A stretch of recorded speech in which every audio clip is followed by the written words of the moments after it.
You're a gentleman. You waited till I sat down. Yeah, I grew up in the South. Like my mother or father might pop out of anywhere and be like, what the heck are you doing?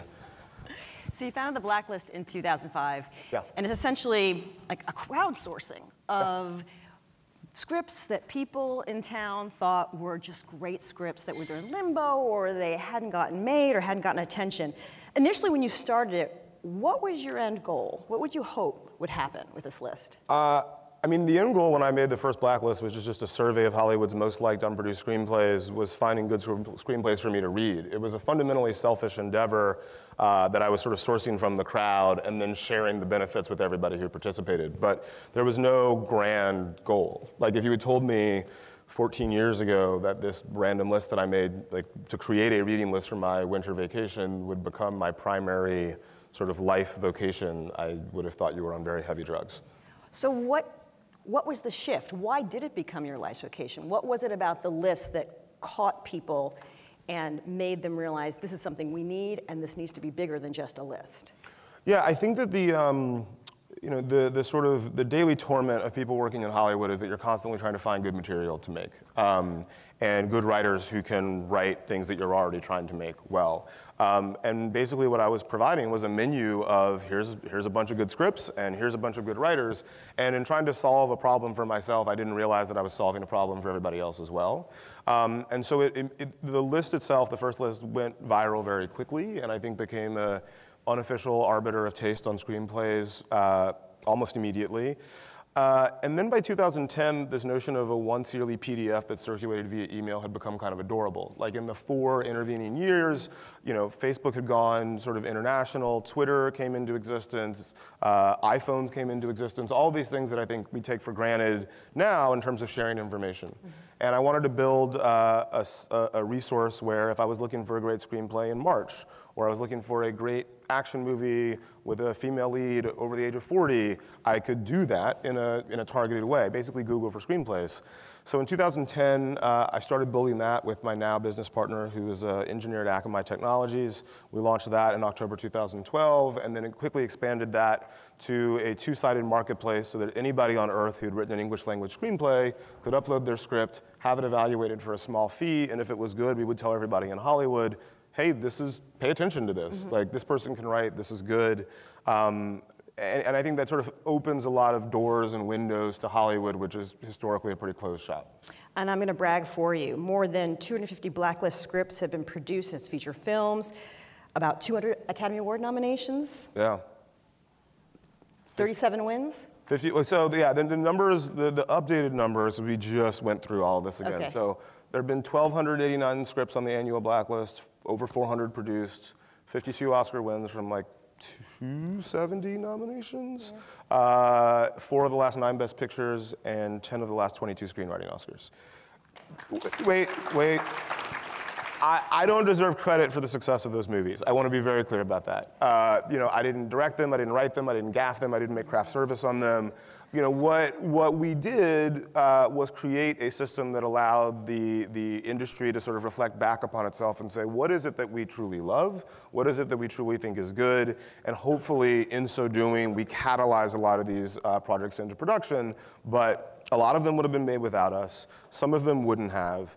I think what's special about what we've done is that it allows the things that are emotionally ambitious to exist in an environment where there are a lot of economic pressures that drive people more towards Marvel movies and ultra-low budget horror films. That's what I was going to ask you in an interview you did with the Atlantic magazine. You said the list asks, what scripts do people love? The market asks, what scripts do you think result in a profitable movie? Yeah. So tell me the difference in those 2 scripts, what the content difference in those 2 scripts is, and then have you seen anything recently where those 2 actually met and fell in love?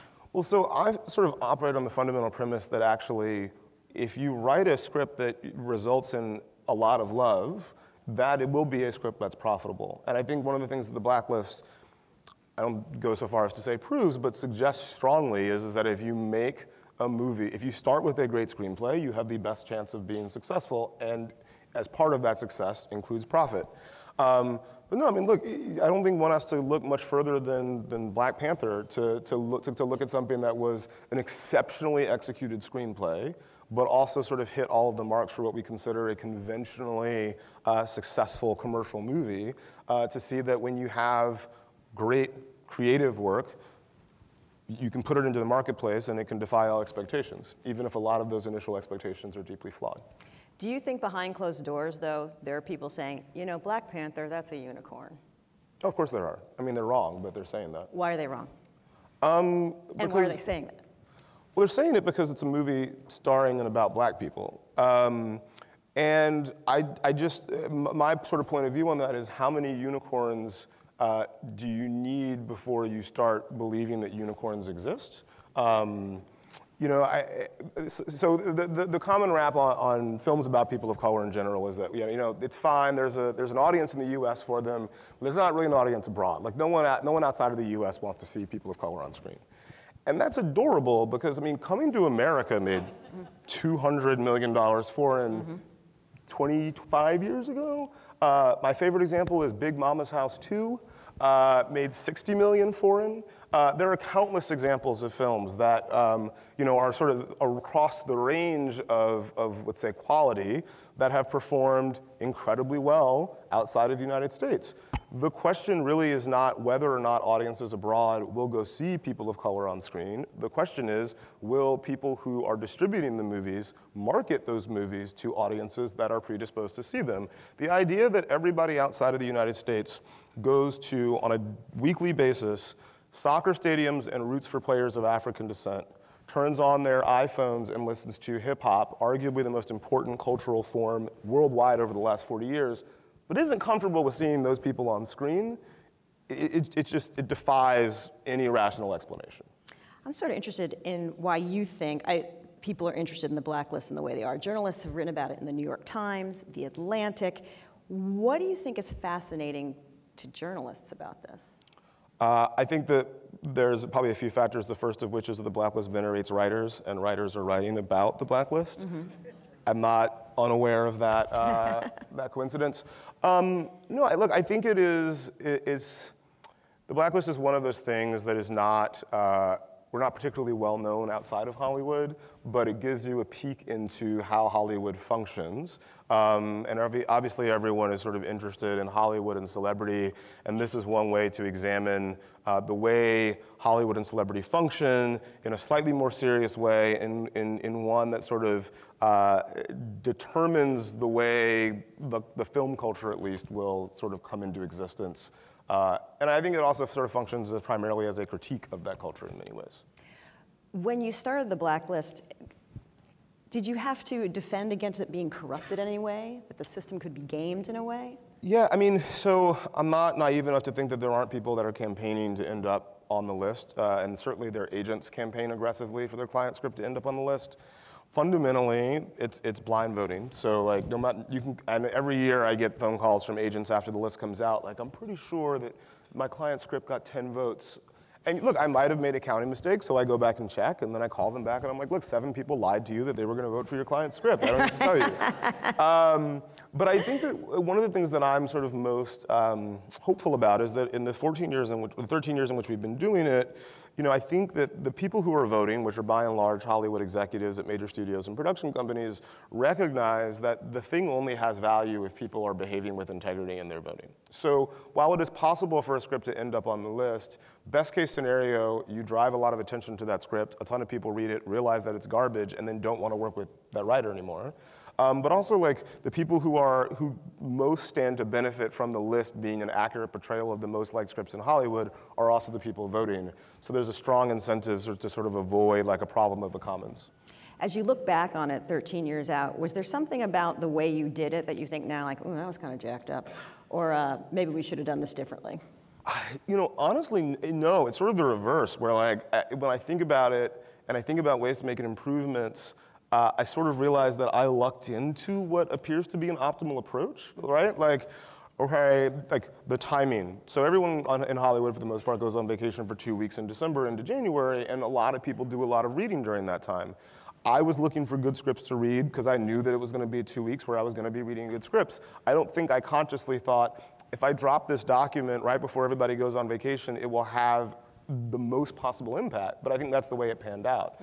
I think even something as simple as sort of naming it the Blacklist without putting my name on it was, you know, as much of a stroke of genius as I've ever had from a branding perspective, because it felt a little edgy, a little underground, a little dangerous, and so people were passing it around like, ooh, the Blacklist, it's cool.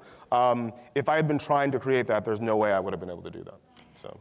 One of the things I think is really interesting about the way it's morphed is when we talk about diversity, we often talk about racial diversity and gender identification, but the version of it now allows for geographic diversity. Yeah. That you can have, because not everybody can get to Hollywood. Not Yeah. everybody can get here and live on ramen noodles, and you know, there might be a guy who's married in Georgia, Yeah. who No, has exactly. a great script. So in terms of the geographic diversity, what have you seen change in the kind of scripts, or what have you seen that's sort of interesting that you thought like, wow, that's not come across my So one of the things that, one of the reasons why we launched the website as we did, allowing anybody on earth to submit, is that, you know, throughout my time in Hollywood and after I created the Blacklist, I would go to Q&As or events like this, and the first question would always be, look, it's great you created this annual survey that helps people who are already in the system get the respect and appreciation they deserve for their work, but I live in Iowa, Georgia, Chicago, whatever, and I can't afford to move to Hollywood. How do I get my script to somebody who can do something with it? And I didn't have a good answer, and I would always go to people who were more senior in the industry to me and say, what is the answer to this? Like, surely there is a way, if you were a talented writer, to get your work considered by Hollywood. And the answer was always the same. Enter the Nickel Fellowship, which is the Academy Screenwriting Competition, or, you know, move to LA, get a job at Starbucks, and like network until someone pays attention. And that's fine, but it's not a great solution. You know, if you're a suburban dad in Columbus, Georgia, where I grew up, and your kids come home from high school, and you're like, load up the minivan, we're moving to LA, you're a terrible father. You know, if you're a single mother on the south side of Chicago, you can't move to LA to get to tell your story.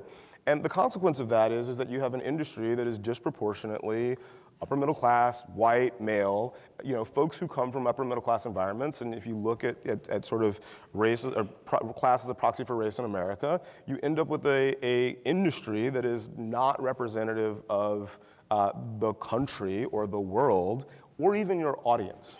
And look, we see that reflected in the content that the industry has been making since it's come into existence. So we've seen submissions from over 42 countries, all 50 states. You know, we had a husband and wife writing team from Georgia upload their script, have it discovered by a executive at Image Nation Abu Dhabi who optioned it for an Arabic language remake, which then ended up getting made, premiered at the London Film Festival, and ended up being Netflix's first Arabic language acquisition. And then the writers, who still live in Georgia, got signed at United Talent Agency, one of the big 4 agencies here in Los Angeles. So that's not possible pre the internet, and I don't believe it's possible pre the Blacklist website. And it's those kind of phenomena are probably the things I'm most proud of. So the head of the session is the story of us, and the way that Hollywood tells the story of us being Americans, all the differences in us. You know, I'm interested in your thought about the images that Hollywood produces, because you see a young, tall, skinny guy in a hoodie, and he's a Silicon Valley CEO. You see a young, tall, skinny black guy in a hoodie, and he's a threat by the images that we've seen in Hollywood and put out on screen. Is there a sense of responsibility among the people that you deal with, the script writers, the people who develop these projects, have a sense of the images that we put out there make a difference in our country and the way we interact with each other? I think many do. I don't think all do. I think there's some people, I think in the main, writers, directors, actors, the priority is the authenticity of the story. I think in the main, when it comes to studios, producers, financiers, they have a different incentive structure, largely around financial gain, and that has some pretty unfortunate consequences. You know, I think Hollywood likes to wrap itself in the mantle of sort of being a bastion of progressive politics and equality, but when you look at the content that we make, I don't see it as well reflected there. You know, I don't think it's not a coincidence to me that people are chanting "Build the Wall" at Trump rallies when, in the rare event that Latino immigrants are shown on screen on television, 50% of them are engaged in criminal activity. You know, I don't think it's a coincidence that Roy Moore gets 48% of the vote in Alabama when young women between the ages of 12 and 19 are just as likely to be sexualized on screen as women between the ages of 19 and 29. You know, I don't think that it's a coincidence that we have a president who, you know, we have audio of saying he likes to grab women by the pussy when Harvey Weinstein, who was arguably the most powerful producer in Hollywood, was doing exactly that. And I think that we as an industry need to be much more acutely aware of the images that we put into the world and make sure that they are as representative of the country as it actually is and the world as it actually is than just images that a certain sliver of the country desire to consume. I'm going to take questions in a minute, so get the microphones going. I'm interested in your thoughts on how we bring more diversity to the screen. There's one group that says it's going to be a FUBU, for us, by us. You know, Crazy Rich Asians was written by Kevin Kwan, you got John Chu directing it, you've got Ryan Coogler in Black Panther, or is it another side? Sterling Brown won the Golden Globe for This Is Us, and in his acceptance speech he said, you know, this wasn't colorblind casting. This part of Randall is a specific role for a specific black man's experience being adopted by a white family. Yeah. Just in your opinion, which do you think is more effective? Both. No, I don't think that there's a, I would like to see as many diverse storytellers able to tell their stories as possible. You know, it's interesting, right? Like Crazy Rich Asians, Asian writer, director, cast. Some of the producers are white though. You know, Black Panther, Ryan Coogler and Joe Robert Cole wrote the script. Ryan directed. The executive for Marvel, Nate Moore, also African American, but we all know Marvel's not run by black folks. So I think that there's always going to be a collaborative process involving more than just the people about whom the movie is made. But I think at the same time, like, there are opportunities there. There are also opportunities in just good stories well told.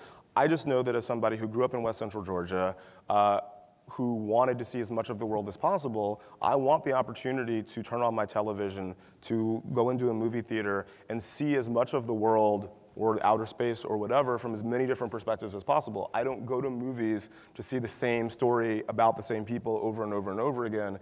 And by the way, that is how the industry can make the most money. I've said for a long time, the cheapest and most efficient way for the industry to improve its economics radically would be to embrace diversity fully in front of and behind the camera, and nothing I've seen in this business has changed my thoughts on that. And you know, the success of Black Panther most recently suggests that I'm on the right track. Okay. Do you have questions for the audience? Well, all right then. No, this one right here. I'm kidding. Right here. Oh, I can keep going. No, great. I'm just trying to share, that's all.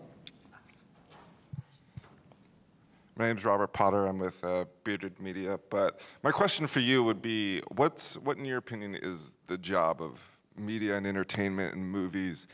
Is it to provide an escape to reality? Is it to hold a mirror to society? I was just wondering what, in your opinion, is kind of the goal of telling these stories. I mean, I think when we aggregate media, entertainment, movies, and TV, like, that's a large swath of things, right? I also tend not to think about any of those things as having an explicit job. Like, if we define media as including journalism, like, there's an explicit job to be accomplished there. But just in terms of film and television, I think it's two things. I think it's to tell a good story, first and foremost. It is to, in an ideal world, make us see the world a little bit differently when we leave the experience than we did when we came in.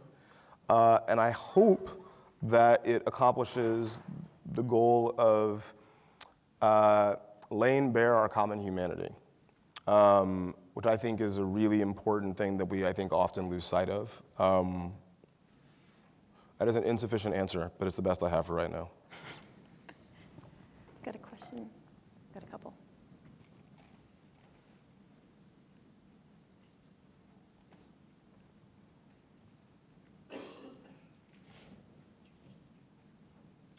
Oh, yes, my name is Jack. You talked about images that we send around the world through film and video. My wife is from China. She came here in January of 2009. I met her a few months later, And shortly after that, she expressed a fear of black men. I said, you've never met one. You've never even talked to one. Until you came here, you had never seen one in real life. Where did that come from? And she said, American film and TV. What, if anything, is being done to stop that? That's an amazing point and an amazing question. So it's funny, I just got back from China maybe 3 weeks ago, and I had an amazing experience. And I definitely went there anticipating a certain experience and a certain interaction with Chinese people. I mean, I'm not a guy they normally see walking down the street. And I found literally everyone that I met could not have been friendlier or were particularly interested in talking to me and getting a selfie. And my deal was yes, but only if I can get one with you too. There was a video shortly after Black Panther came out. It was man on the street interviews in Korea, and they were asking Koreans, what did you think of Black Panther? And most of them said, it was amazing, really loved the movie, never seen black people presented like that on screen. I had all these assumptions about black people because of the ways they had been presented on screen before. They were either criminals or athletes. And, yet at the same time, all we hear over and over and again is, we can't sell black movies abroad. We can't sell them, especially in China, because Chinese people don't want to see black people on screen. And the reason for that is because of what Hollywood has done. I don't know what can be done to stop that, except for people in Hollywood taking responsibility for the reality of the images that we're projecting, our failure to market them effectively abroad, or at all abroad, and frankly, diversifying the people who are in charge of making those decisions, because right now, most Hollywood boardrooms do not look like this. And that's unfortunate, and the industry as a whole is losing money as a consequence. So hopefully people will wake up to the financial imperative, if nothing else. So one last question here. That's great. Hi, I'm Erin. I'm with the Southern California Leadership Network, and I have one response to something that you said. I spent a lot of time in Bosnia, and everyone I met learned how to speak English from watching The Fresh Prince of Bel-Air.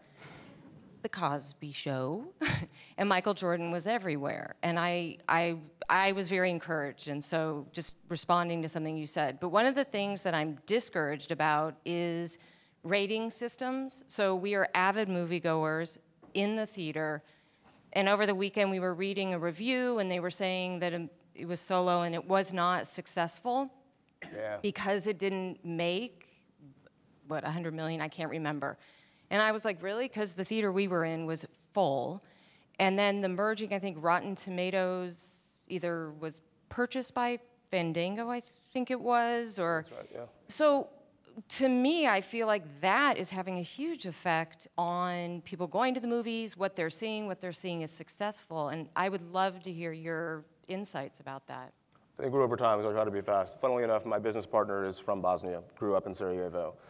Before moving to the States. And yeah, huge fan of Fresh Prince, huge fan of all that stuff. And again, I think it reflects the fact that even in Bosnia, black culture, black American culture is highly influential and embraced. About sort of rating systems. So yeah, Solo made 103 million, I think, for the holiday weekend. The expectations were 130, and it had a very high budget. And I think that's why people talked about it as a failure. I think that the entertainment industry, news, journalism, I think needs to be a little bit more responsible about how they frame the economics of the industry. In terms of review aggregators, I actually don't stress too much about that, because if you make a good movie and it's well received, it works in your benefit.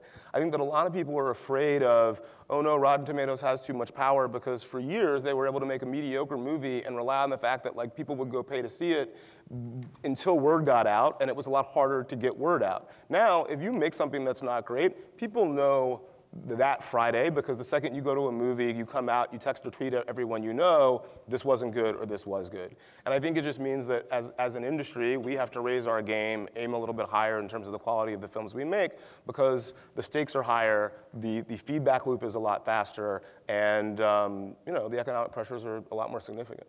Before you go, what's one movie we should all be on the lookout for that encompasses all the things we're talking about? Crazy Rich Asians. It's going to make a mint and mint a ton of stars.